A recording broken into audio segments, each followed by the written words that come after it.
जी अस्सलाम वालेकुम नाज़रीन है कि ये वीडियो देखें पहले तो, उसके बाद बात करूँगा। पुलिस एहलकार जो है वो एक खातून से खिदमत मरकज़ में बैठकर, जिसमें आईजी पंजाब जो है वो उस्मान अनवर साहब माशाल्लाह कहते हैं कि हमने जिस तरीके से ये खिदमत मरकज़ बनाए हैं ये आप लोगों की खिदमत के लिए हैं, आवाम की खिदमत के लिए। आवाम यहाँ पर आए अच्छे तरीके से जो है वो कंप्लेन करे और उनकी कंप्लेन जो है फौरी तौर पे मानी जाएगी। और कोई भी हरासा करता है, अगर कोई भी बदतमीज़ी करता है तो उसकी कंप्लेन जो है FIR काटी जाएगी। यहाँ पे आप देख सकते हैं कि एक एहलकार जो है वो पुलिस एहलकार वो घुसन मार रहा है, घुसन। वो कह रहा है मैं घुसन मारता हूँ। ये देखें, ये स्टाइल देखें ज़रा, इसका ज़रा आप चेक करें वीडियो।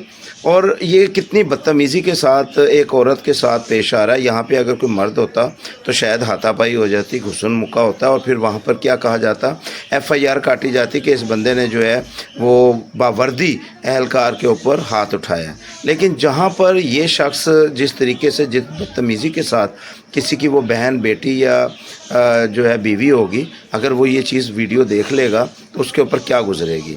और पुलिस वाले के ऊपर फौरी एक्शन होना चाहिए, कार्रवाई होना चाहिए। कमेंट सेक्शन आपके पास है, वो भी आवाम को चाहिए कि फौरी तौर पे अपने कमेंट सेक्शन में अपनी राय का इजहार करें।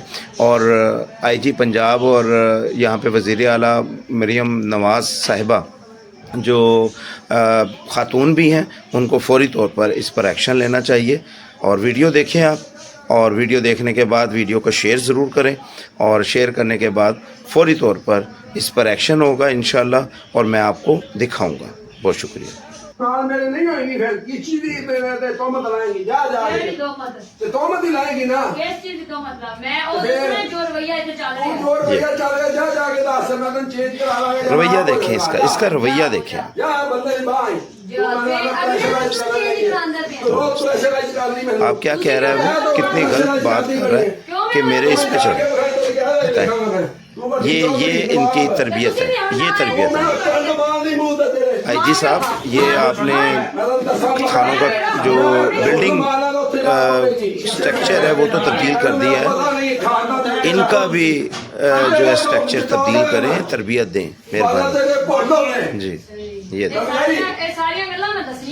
वीडियो को ज़्यादा से ज़्यादा शेयर करें ताकि इस पर कार्रवाई हो सके फौरी तौर पर, और इसको मुअत्तल किया जाए, डिसमिस किया जाए। बहुत शुक्रिया। जो मर्जी लिखा मेरे नहीं होगी, फिर किसी भी मेरे तोहमत लाएंगी, जा तोहमत ही लाएंगी ना। किस चीज की तोहमत ला? मैं और उसमें जो रवैया इधर चल रहा है, जो रवैया चल रहा है, जा जाके दस मैं तुम चेंज करा लांगे, या मैं आप हो जाऊंगा।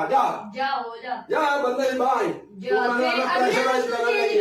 रोज प्रेशराइज करनी मैनू, प्रेशराइज करती पई है। क्यों मैं गलत तुम्हें जाके बगैर क्या लिखांगा मैं, तू बड़ी चौधरी नवाब ते तुसी भी हम ना आए, तू मैं टंड मार दी मुंह ते तेरे मार के खा मार मैं तो दसा मगा मैं हुन मारना तो ਉੱਥੇ ਜਾ ਪਵੇਗੀ ਸ਼ੀਸ਼ੇ ਵਿੱਚ ਤੈਨੂੰ ਮੇਰਾ ਪਤਾ ਨਹੀਂ ਖਾਣਾ ਤੇ ਛੱਡੋ ਤੁਸੀਂ ਚਿੱਟੇ ਦਾ ਤੋਂ ਚਟਾ ਲਾਂਗਾ ਮੈਂ ਬਾਦਾ ਤੇਰੇ ਪੜਦਾ ਨੇ ਸਹੀ।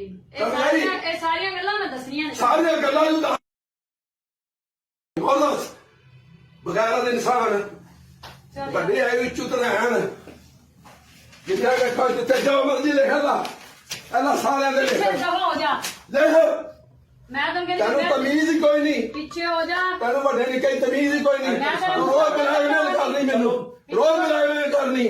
ਪਿੱਛੇ ਦਫਾ ਮੇਰਾ ਹਸਬੰਦ ਦਾ ਸੁਣ ਮਾਰ ਕੱਲ ਗੱਲ ਹੋ ਤੂੰ ਨਾ ਕੋ ਭਾਲ ਨਾ ਤੇਰਾ ਮੈਂ ਮੈਡੀਕਲ ਲੱਤੀ ਤੇਰੀ ਪਾਣ ਕੇ ਵਹਾ ਮੈਂ ਤੇਰਾ ਨਾ ਮੂੰਹ ਨਾ ਰਹਿਣ ਵੱਡੀ ਤੂੰ ਮੂੰਹ ਭੰਨੇ ਨੂੰ ਮੇਰਾ ਮੈਂ ਵੀ ਲਿਖਾਂਗਾ ਮੂੰਹ ਭੰਨਦੀ ਏ ਬਹੁਤ ਪਿਛਾ ਤੈਨੂੰ ਤਮੀਜ਼ ਹੀ ਕੋਈ ਨਹੀਂ ਗੱਲ ਕਰਨ ਤੇਰੇ ਦੀ। ਤਮੀਜ਼ ਹੈ, ਉੱਥੇ ਤੇਰੇ ਚ ਤਮੀਜ਼, ਬਾਜੀ ਇੱਕ ਵਾਰੀ ਬਹਿ ਜਾਓ, ਤੇਰੇ ਤਮੀਜ਼ ਹੈ। ਚਲੋ ਛੱਡੋ। ਉਹ